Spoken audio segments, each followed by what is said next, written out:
Salut, je suis Louis, et si vous êtes ici, c'est parce que vous êtes aussi attiré par la peur que moi. J'avais déjà dépensé tout mon argent. Au départ, mon intention était de réserver quelque chose pour le bus du retour, mais la fête et les femmes m'ont convaincu du contraire. J'étais là, debout au coin de la route, luttant pour rentrer chez moi, et je jure que c'est la dernière fois que je le ferai. Cette année-là, c'était ma deuxième visite au Cervantino à Guanajuato et la première fois que j'avais économisé suffisamment pour y rester toute la semaine. Il rencontrait des amis d'université et il partait tôt, mais je rencontrais des cousins qui louaient déjà un appartement, donc je pouvais rester toute la semaine et ce serait un plan pratiquement idéal. Au cas où vous ne comprendriez pas, le Festival Cervantino est un événement culturel qui a lieu chaque année dans la ville de Guanajuato, au Mexique. Là, des individus du monde entier qui se consacrent aux arts se réunissent pour présenter et apprécier des présentations artistiques. Mais pour les étudiants, c'est le moment idéal pour interagir avec des étudiants de tout le pays, en plus de s'immerger pendant des jours. C'est toujours intéressant de rencontrer de nouvelles personnes, mais pas comme moi. Comme je l'ai mentionné précédemment, j'ai utilisé pratiquement tout l'argent, mais cela n'a pas duré une semaine comme je le pensais, cela n'a duré que quelques 3 jours. Mes cousins m'ont aidé à rester un jour de plus et m'ont prêté de l'argent pour revenir. Cependant, alors que je me dirigeais vers la gare routière, un groupe de filles de Monterrey m'a invité à une soirée privée. C'était une vérité qu'ils ne pouvaient pas réfuter, alors j'ai accepté. Le lendemain, sans ressources financières et le visage plein de honte pour demander plus d'argent à mes cousins, j'ai choisi de suivre la recommandation d'un ami et de demander un tour en chemin. Je suis originaire de Veracruz. Le voyage est donc long et je devrais probablement faire du stop dans différentes villes. J'ai été coincé pendant près de 3 heures avec d'autres voyageurs, étant le seul à ne pas avoir été récupéré, car personne ne se dirigeait vers Veracruz. Un des garçons qui m'accompagnait m'a dit que nous devrions aller plus loin et demander à être conduits à San Miguel, ce que j'ai trouvé tout à fait approprié, mais la seule personne qui nous a envoyés là-bas nous a conduits à Irapuato. Nous nous retrouvons de plus en plus loin de chez nous. Pendant notre séjour à Irapuato, nous avons beaucoup parlé et j'ai compris que le garçon venait de Morlo, mais étudiait à Puebla. Nous allions sûrement nous accompagner longtemps, ce qui était bénéfique puisqu'en réalité, c'était la première fois que je voyageais ainsi et demandais plus de sérénité. Dans l'après-midi, nous sommes arrivés à Celaya et là ils nous ont abandonnés. Nous avions peu d'argent et c'était juste assez pour acheter de l'eau et quelques friandises. Si nous ne trouvions pas quelqu'un pour nous transporter directement à Puebla, nous passerions probablement la nuit quelque part au milieu de la route. Hugo a demandé ou nous pourrions demander à Ray de se rendre à Puebla ou dans la grande ville. La dame du magasin nous a informé que nous nous dirigions vers la périphérie de la ville, qu'il y avait de nombreuses personnes qui demandaient un transport aux camionneurs qui se dirigeaient habituellement dans cette direction et que l'un d'eux pourrait nous aider. Un homme très cordial nous a conduits dans la région où se trouvent plusieurs usines ou caves viticoles à proximité et nous avons attendu que quelqu'un nous conduise. Plusieurs camionneurs nous ont informé que, en raison des politiques de l'entreprise, ils ne pouvaient pas nous transporter, jusqu'à ce qu'ils nous parlent du Saint. El Diablo, un camionneur bien connu dans la région, conduisait un camion et sa trajectoire était toujours orientée vers Mexico. Nous avons été informés qu'il n'avait aucune difficulté à transporter des personnes, mais qu'il sortait généralement la nuit. Hugo et moi devions prendre une décision, attendre le fameux diable ou tenter de réussir par tous les moyens possibles. Nous avons donc opté pour la deuxième alternative. Vers 20 h, un camion chargé de phares est apparu sur la route. L'un des individus avec qui nous avions parlé précédemment nous a dit qu'il s'agissait du diable. Hugo a choisi de lui parler, car il était censé avoir plus d'expérience en la matière. « Bonsoir monsieur. Es-tu le diable ?»« Non, Dieu ne le veut pas, » répondit l'homme en traversant son visage. « Eh bien, c'est ce qu'ils nous ont dit. Oui, les gens ici me parlent comme ça, mais c'est parce que ma précédente caravane avait un autocollant diable sur le pare-brise, propriété du propriétaire. »« Ah bon, on avait déjà un peu peur, » dit Hugo. Il devrait. Ces itinéraires sont risqués et je suppose déjà que c'est ce qu'ils recherchent. Bien sûr que oui, en effet. Nous n'avons pas d'argent et nous partons pour Mexico. Et ils nous ont informé que vous pourriez peut-être nous emmener. Notre seul recours est celui-là, lui dit-il en lui montrant le peu d'argent que nous avons rassemblé. Si c'est tout ce que tu as, mieux vaut le sauvegarder. C'est vrai que ça va leur manquer. Je pars dans 1 heure et nous nous retrouverons ici à ce moment-là. Tu devrais faire quelque chose avant de partir. Nous ne savions pas si cet individu reviendrait, mais c'était notre seul espoir de nous mettre en sécurité cette nuit-là. Hugo avait un ami qui vivait à Mexico et lui avait déjà parlé hier soir pour nous proposer son soutien. Vraiment, pour une personne que j'ai rencontrée le même jour, j'obtenais le meilleur du meilleur. Nous étions là à l'heure convenue, affamés et un peu froids, sales et très épuisés, espérant atteindre notre destination. Soudain, nous regardons ces lumières comme à une foire et éprouvons un soulagement. Oui, le diable était revenu pour nous. Nous sommes montés à bord de son camion et avons commencé le voyage. Dans quelques heures, nous nous dirigerons vers Mexico, même si je dois charger quelque chose à Querétaro. Là, nous nous sommes arrêtés pour manger quelque chose et avons continué. Le plan a fonctionné correctement et Auguste, connu sous le nom de Diable, était un individu très cordial et bavard. J'ai compris pourquoi il aimait emmener les gens, car cela lui permettait de parler et d'éviter de s'ennuyer pendant le voyage. À Querétaro, il nous a demandé de descendre puisque lui seul pouvait accéder au parking. Nous l'avons donc attendu à un relais routier. Si tu veux dîner, je t'inviterai. Il nous l'a dit et, même si nous avions faim, nous avons accepté. Au dîner avec Augusto, j'ai commencé à remarquer certaines postures inhabituelles.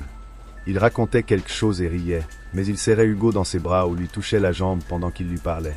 Je parle de choses assez ordinaires, mais ça ne me faisait pas du bien.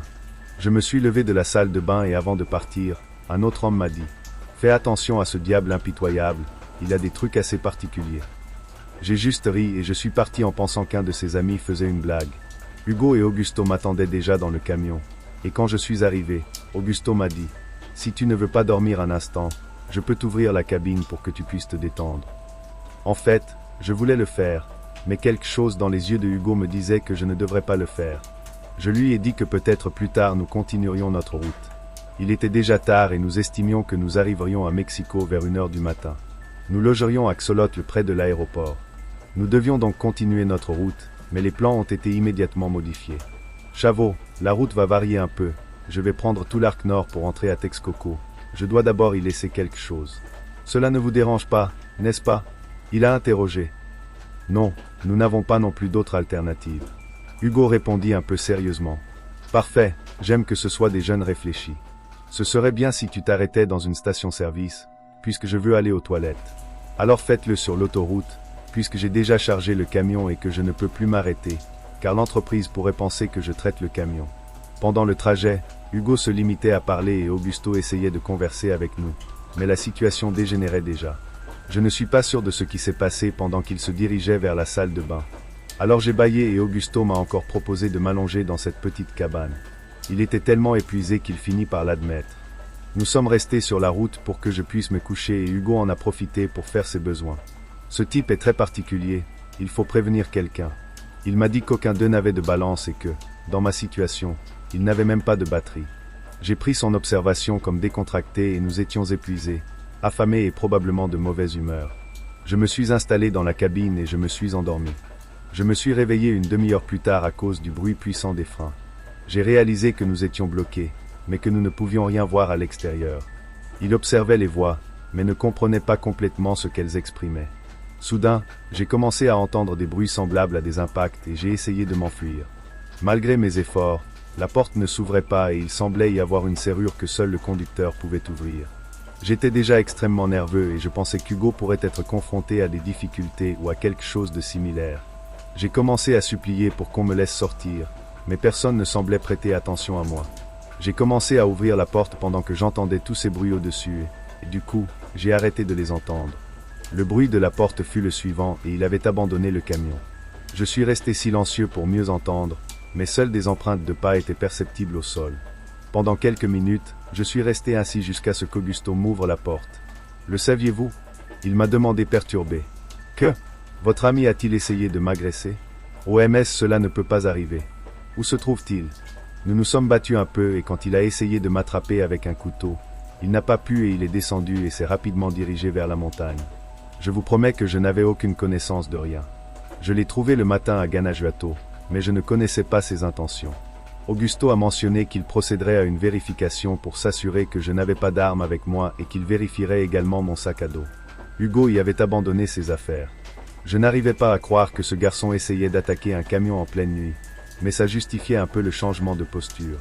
Le diable m'a dit qu'il me croyait, car ce n'était pas logique que je m'endorme si nous devions l'attraper, car de toute façon, nous l'aurions fait ensemble. Il m'a informé que, pour des raisons de sécurité, il me laisserait à Calpulapan. En plus, il m'a pris l'argent qu'Hugo avait apporté précédemment. Regarde ça, ton ami l'a laissé abandonner là-bas. J'en profite pour atteindre quelque part et m'allonger. Je n'ai plus la possibilité de vous transporter à Mexico. Je lui ai assuré que cela ne me permettrait d'aller nulle part et que je ne connaissais personne à cet endroit. S'il vous plaît, permettez-moi de me rendre à Texcoco. car c'était plus proche de la ville. C'est ce que vous devriez considérer avant de dépenser tout votre argent en nourriture. Il m'a donné une réponse très sérieuse. Nous sommes restés silencieux pendant le voyage quand soudain il m'a contacté. Vous avez eu la chance de rentrer chez vous sain et sauf. Beaucoup de gens n'y parviennent pas, beaucoup se perdent, beaucoup rencontrent de mauvaises personnes sur les routes et finissent par en payer le prix. Aujourd'hui, vous avez dû surmonter cela, mais s'il vous plaît, la prochaine fois, considérez les choses de manière plus critique. Ne vous promenez pas en live et ne mettez pas en danger votre réputation d'ami. J'ai compris ces paroles et je ne sais pas ce qui me serait arrivé si j'avais mal géré l'argent aussi. Pour une raison quelconque, j'avais dû passer la nuit avec Hugo au milieu de nulle part. Il aurait pu me tuer, pensais-je. Lors d'une visite à Calpulalpan, j'ai décidé d'acheter quelque chose à consommer chez Unoxo. Là, j'ai constaté que les installations de la police fédérale se trouvaient et j'ai décidé de m'approcher pour demander des rapports. En fait, j'aurais simplement souhaité qu'ils me permettent d'y passer la nuit. L'un des deux agents présents ce soir-là m'a interrogé sur mon parcours et j'ai choisi de le lui révéler. Je lui ai même mentionné qu'un camion m'avait emmené à cet endroit, mais qu'Hugo avait essayé de le voler et tout ça. Il semble que les autorités avaient déjà entendu une histoire similaire et m'ont demandé de détailler l'individu. J'ai immédiatement présenté Hugo, puis ils m'ont demandé de lui présenter le camion. De là, j'ai compris qu'il cherchait la description d'Augusto. Officieusement, la description que j'ai donnée était celle de l'individu qui avait tenté d'agresser le chauffeur du camion. Le chauffeur du camion est une personne mince et grande, au teint foncé et à la barbe fournie. Il porte un jean, des baskets rouges, un polo bleu marine et une casquette verte. De plus, elle utilise un bracelet et des bagues en argent. Le camion possède de nombreuses lumières et ressemble à des lumières de fête foraine. C'est un de ces véhicules qui comprennent une cabine de couchage, et la vérité est que je ne connais pas le modèle. Je ne parviens pas à identifier la marque, car les lumières ne me permettaient pas de l'observer avec précision. Le fédéral a déclaré que c'était pareil. Il a immédiatement saisi la radio et a établi la communication avec un autre agent. Il l'informa qu'il s'occupait d'un survivant du diable qui se dirigeait vers Texcoco. Des paroles au diable, a-t-il exprimé à la radio. Pour ma tranquillité d'esprit, ils m'ont invité à entrer et ils m'ont raconté une histoire très différente de celle que j'avais imaginée. On découvre qu'il existe une histoire aussi urbaine qu'une légende, mais qui contient beaucoup de vérité. L'histoire de ceux qui ont réussi à la raconter est celle d'un camion qui assure des déplacements de nuit. Au début, il se comporte gentiment et gagne en confiance, mais à mesure que la nuit avance, il commence à devenir plus agressif et incisif. Certains prétendent que lorsque cela se produit, l'individu leur fait des déclarations. Parfois, ils le mettent au défi de révéler imprudemment leur vie en échange d'argent ou de substances. Ce chauffeur routier peu expérimenté change souvent l'image de son véhicule et de lui-même. Bien qu'il n'existe aucune preuve concrète, elle est liée à de multiples décès et disparitions d'individus sur les routes terrestres. Beaucoup ont survécu et racontent tous la même histoire. On l'appelle le diable. Il a une grande variété de noms et j'ai dû le reconnaître comme étant Augusto, mais d'autres l'appellent Gennaro, Elias, Aristeo, Macia, Carlos, entre autres. Même si le surnom de ce type est toujours le même. En réalité, ce chauffeur routier n'est pas un fantôme, mais un meurtrier, qui ne travaille pas seul. Dans toutes les villes qu'il traverse, il a des collaborateurs et les itinéraires qu'il utilise le plus sont ceux du Baggio et du nord du pays. Il se dirige toujours vers le sud ou vers le centre, mais la vérité est que personne ne sait vraiment où ils vont. Il y a tellement de camions semblables aux vôtres qui peuvent être cachés la nuit et passer complètement inaperçus le jour. Ils ont essayé de le capturer en utilisant eux-mêmes les instructions de la police routière, mais cela n'a jamais été efficace et c'est comme s'ils savaient quand attaquer et à qui cela appartient. Certains prétendent que c'est le diable lui-même qui dévore les âmes, d'autres soutiennent qu'il s'agit d'un meurtrier soutenu par les mêmes autorités en échange d'argent. Mais la vérité est que personne n'a connaissance de son identité ni de son véhicule. Personne ne sait pour qui il travaille, mais c'est un vrai chauffeur de camion, car d'après ce qu'il perçoit, il commande et décharge avant ses attaques. Il a une fortune, m'a dit l'officier. Il y a des individus qui ont survécu, mais lorsqu'ils sont retrouvés, ils se trouvent dans des conditions extrêmement défavorables. Il leur faut des mois pour récupérer et lorsqu'ils y parviennent, ils ne sont même pas capables de parler. Vous êtes arrivés grâce à l'autre garçon, mais si nous ne localisons pas ce garçon rapidement, nous ne le retrouverons probablement jamais. Cette nuit-là, je leur ai expliqué d'où nous venions, mais je n'ai pas pu expliquer quand a eu lieu la confrontation entre Hugo et le diable. J'ai essayé de leur expliquer en fonction des périodes de déplacement. Ils ont essayé de chercher, mais n'ont trouvé personne. Ils m'ont demandé une déposition le lendemain, même si je n'avais subi aucune attaque. Ils n'avaient aucun moyen de confirmer la présence d'Hugo. Ils m'ont autorisé à partir et m'ont même conduit à San Martin, d'où j'ai finalement pu rejoindre Veracruz. Personne ne voulait de ce voyage. Actuellement, je choisis de rester en vie plutôt que de continuer à m'exposer. Je n'ai jamais compris ce qui est arrivé à Hugo, mais je suis sûr qu'il n'a pas fui dans les buissons comme Augusto me l'a dit. Cela lui a fait quelque chose et j'espère qu'il a réussi à survivre. J'ai cherché sur les réseaux sociaux des indices sur la disparition d'une personne ainsi nommée, que ce soit à Morlaix ou à Publa, mais je n'ai rien trouvé de précis. Il semble que ce ne soit pas la première fois qu'Hugo est perdu ou perdu, mais cette fois, je pense qu'il ne reviendra pas. C'est une recommandation pour tous ceux qui mènent leur vie sans considérer les répercussions.